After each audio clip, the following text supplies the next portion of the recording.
So this was a particular moment when William Burroughs died. Of course, I was in a cab with him, and in Tangier, he liked to drink Coca-Cola and vodka together, which was not a bad way to get boo.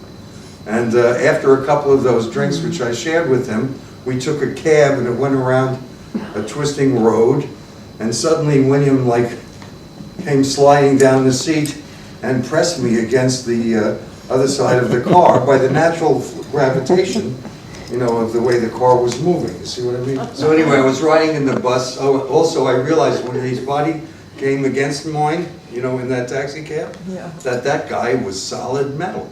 That's what they talk about heavy metal. And even when I realized it the first time in Paris, in a certain restaurant in the Grégoire de la Tour, that street, where you sit at tables, So we were sitting sort of slightly cat's cradle across each other, but I was watching him eat, which was incredible, to watch him eat. It was like watching the Tin Man attack a steak, with a knife and fork.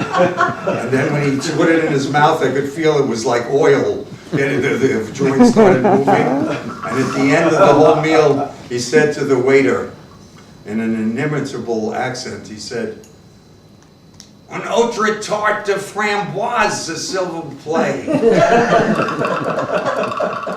So when he died, I was in this bus coming up Amsterdam Avenue, and I thought, I have to write something. I know William just died.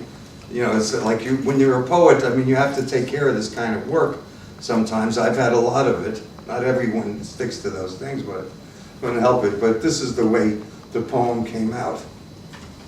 I thought of it as just a note to myself in the notebook. I had no idea that it was a poem. I didn't feel up to the task, actually. Sometimes it's like that. That's the best sex I ever had, actually, when I thought it was nothing. Well, the other person thought something else totally. I don't know. Life is weird, Hail and farewell. Ave atque vale. Farewell, Burroughs, Ginsberg, Hunky, and Leary too. We who are about to die salute you. If in every eye blink there exists a potential eternity, maybe there will still be time to clean up and even go beyond. Luckily, it isn't too crowded where you are, considering the immensity of the population. You have no more body, and spirit lives in infinite space. Say hello to Geisen, will you? And wear your last names proudly. This is Cohen talking, and I'm very glad to say, even after radiation, this is a particularly splendid day. Mother Earth and Father Sky grant you what your efforts surely do confer. Return to that light which once you knew, before you wrote yourself out of this human zoo.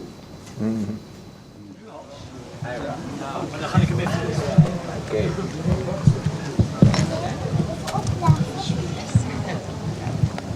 An incredible, great, and miraculous friend and supporter of the Amsterdam beat scene, so to say,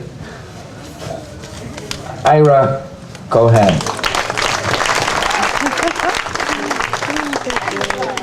Here are some things from something I wrote once when I was here. I'm going to read just a few excerpts. I don't want to go on too long. From an Amsterdam diary. Boats and bridges, blue eyes of the harbor masters, frozen ice and webbed feet. One must be careful at the circle's edge. Instead of getting new glasses, it would be better to put on a blindfold. Let's see here. Then, okay, they have now the Cohen float. I took that very personally, and my name is Ira Cohen, you know that. Sensory deprivation of the type encountered during prolonged voyages at sea may produce altered states of unconsciousness. Well, you can also have a float there. I don't get a commission. I saw it looked like a very, kind of claustrophobic tank, and I thought it was too small for you after all these years. Yeah, okay.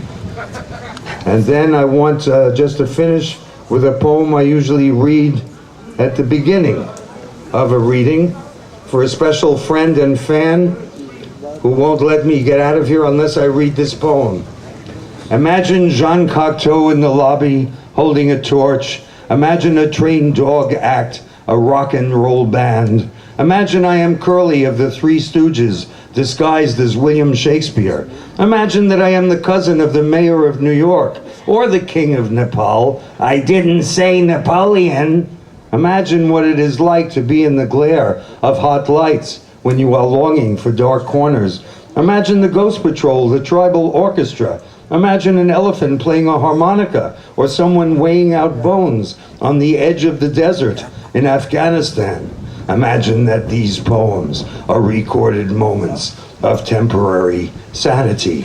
Imagine that the clock was just turned back or forwards 100 years instead of an hour. Let us pretend that we have no place to go, that we are here in the cosmic hotel, that our bags are packed, and that we have 1 hour to checkout time. Imagine whatever you will, but know that it is not imagination, but experience which makes poetry, and that behind every image, behind every word, there is something I am trying to tell you, something that really happened.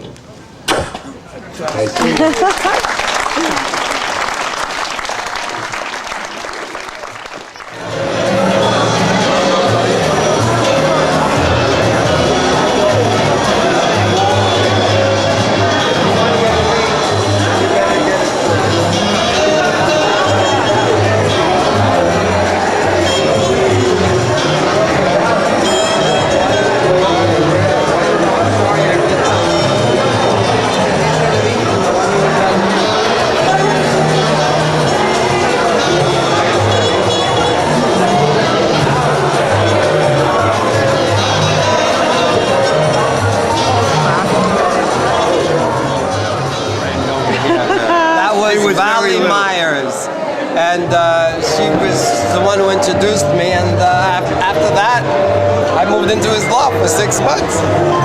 I thought it was 6 years. Oh, well, who could count? Never clean my linoleum.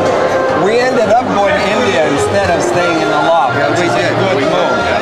We didn't go together, but we kept bumping into each Oh, other. yeah. Well, Sort of like almost was Bob like Hope and Bing Crosby. I was Bing. I don't remember everything, and I'm really glad I don't. You remember enough. I remember more than enough, and what I don't remember, I really won't. I remember you. Oh yes, Who made my dreams come true. yes I did. And when my life is through, I still recall the thrill of it all. Me too. I'll never forget the night you did fall For you. and me.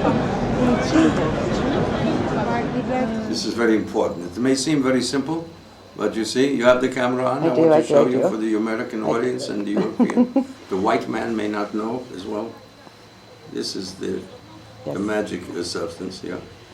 Can you get that close up? Yes, I am. I'm getting close. Oh, This very is close. very, very personally produced by a man who lived in a cave for 20 years, meditating on how to make this ball, and then he gave it to me last night. Yes. So the main thing, we can put the whole thing in and we just smoke them completely, finito. Woo-hoo. That's it. That's called one tree curare. But because we are taking together and I don't want anyone to go crazy in my presence, we're going to make a little tiny balls. I think Each one is a separate universe unto itself. And then we place them in the bowl in a nice disorder. Nothing too orderly about it, just let's keep just dropping them in like cherries in a bowl, but no whipped cream on this. And then you just smoke it. Oh God, that's a big one. Hey.